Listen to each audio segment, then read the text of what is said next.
Hey Glendale, I'm Kirsten Meyer. And I'm Melanie Miller, and you're watching the 10th episode of the Glendale 411.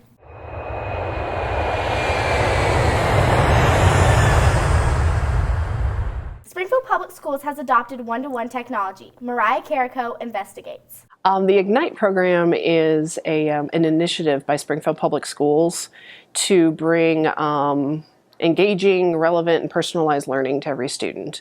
And one form of that is to have electronic devices for every student. And so they're rolling this out through a 3-year period where different schools across the city will be getting electronic devices for their students.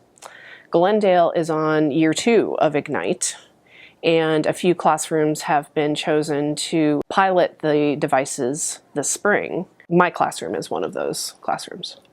I think it's a great idea. I really like the idea of all students having access to technology. I know that in some areas they're even providing hotspots to kids who don't have internet access at home, which will be essential, I think, for teachers to be able to rely on kids having that access. We do have inequality as far as students having access to online resources, being able to do homework, having technology at home. So I think that will even the playing field, if you will. So I think that'll be great for some of our students to have that. Being a math classroom, it's a little bit more of a challenge, I suppose. But I am excited to use it for the various math programs that we have to help particularly differentiate instruction just a little bit more. I have some mixed feelings. I think that computers are definitely where everyone needs to go, and that every student needs to know how to use all the different functions of a computer and to do it for learning, not only social and fun activities. But it's coming out really quickly, and I'm feeling a little overwhelmed with the speed of everything. And so we're just going to hang on to our seats and we're just going to go with it. I feel it can absolutely help learning if used in the correct and appropriate way and used to help differentiate instruction, because it's something that you're going to take home. It's something that you're going to have access to at home. It's really going to come down to how the teacher uses it and the teacher's attitude towards the computer itself. I'm looking for probably at Glendale that students will become more self-directed maybe in their learning, which I think would be a great idea. Not wait to be spoon-fed the information, but maybe go out and seek the information. I do expect that we'll still see some of the same teaching practices, which have been proven and are excellent as well, but integrated with some of the new opportunities. Honestly, I think this one's pretty huge. I talked to my kids about how when I first started teaching, we had laser discs. And our professors told us that laser discs were going to revolutionize education. That didn't come to pass. But when we come down to personalized learning with computers, I really do think that that is going to totally change what education looks like. And I'm not even sure what that's going to be. Well, of course, we've only had our devices for a few days here. I'm a pilot classroom, so we're just taking our baby steps. First challenge was learning the device. Some students had used Chromebooks in their English classes, but others had never seen one. I had never seen one before it was delivered to my room this week.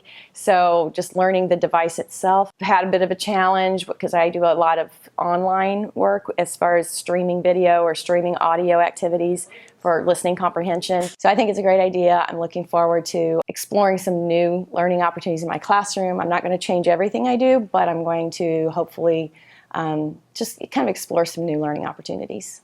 All of the teachers at Glendale have been going through collaborative meetings this year on Fridays, where we are meeting to talk about blended learning and project-based learning and so on. And also we're getting training this spring about Canvas and Google. That was a full-day training to figure out how to launch this in the classroom.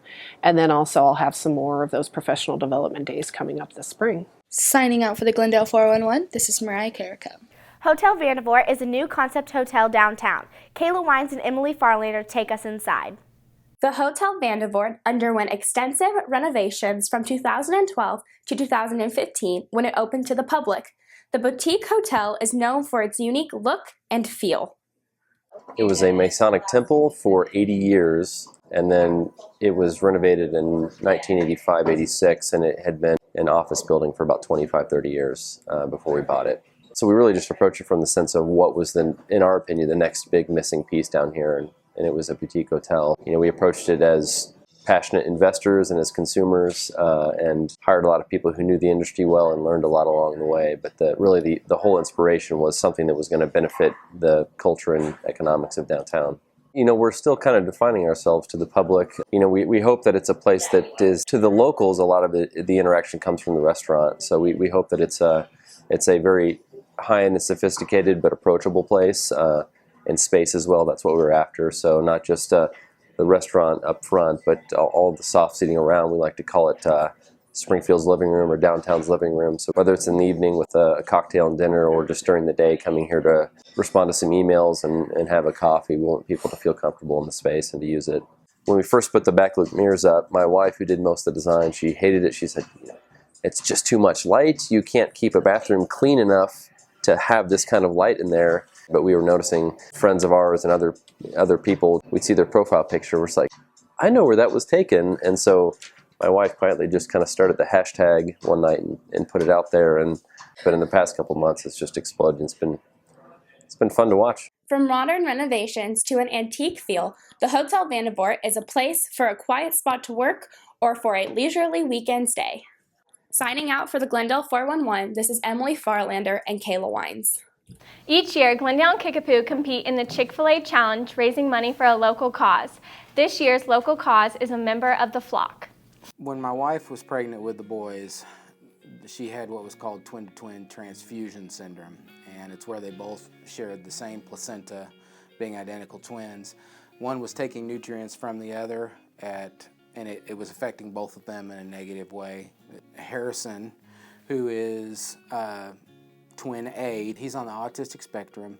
He has sensory processing disorder, dysgraphia. He is epileptic.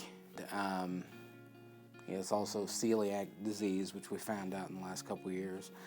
He is qualified at the Children's Hospital in Columbia for intensive occupational, physical, and speech therapy for the whole month of February. You know, Hudson has the other twin. He is a lower right leg amputee. Miss Quinn came to me first and asked me if I would be okay with the cabinet doing a fundraiser. She wanted to talk to them about it, and it's just been amazing, honestly.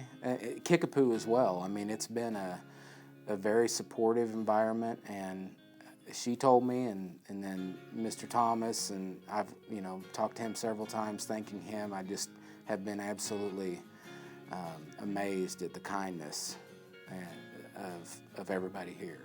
We've worked really hard to try to do the right thing for our kids, and we feel very fortunate that I have a work family that is helping us to accomplish the things that we're trying to do with them. Every year, rivals Glendale and Kickapoo go head-to-head to raise money for a good cause.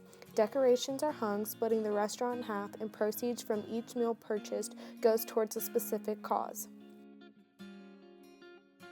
In the following weeks, Glendale's basketball team prepared for their biggest game of the season against Kickapoo High School. Although Glendale didn't win the basketball game, a total of $400 was raised at the game for Mr. Kemper's family, in addition to the money raised during the challenge. You either take it and let it make you stronger, or you let it tear you down, and we've tried our hardest to teach them that they can do anything that they want, and I feel like they know that, and we have sacrificed a lot to make sure that we did everything possible, for our kids. We wish we could be there tonight, but we are in Columbia right now for Harry's intensive therapy. Thanks so much for all your support. We love you. Have a good time. Glendale, go! Woo!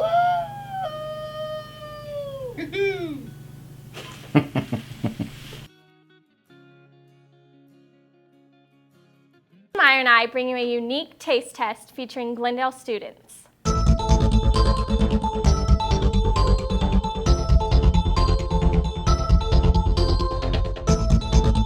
I'm scared.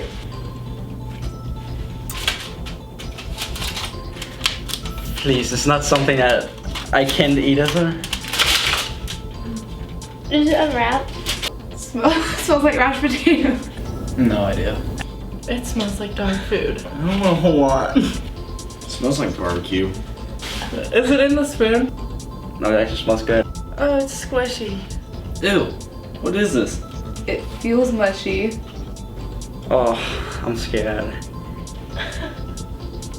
What is this? I'm scared. Is it dog food? That's good.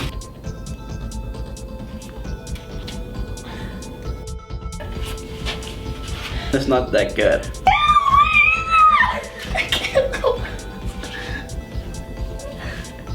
I have no idea. Is it like avocado?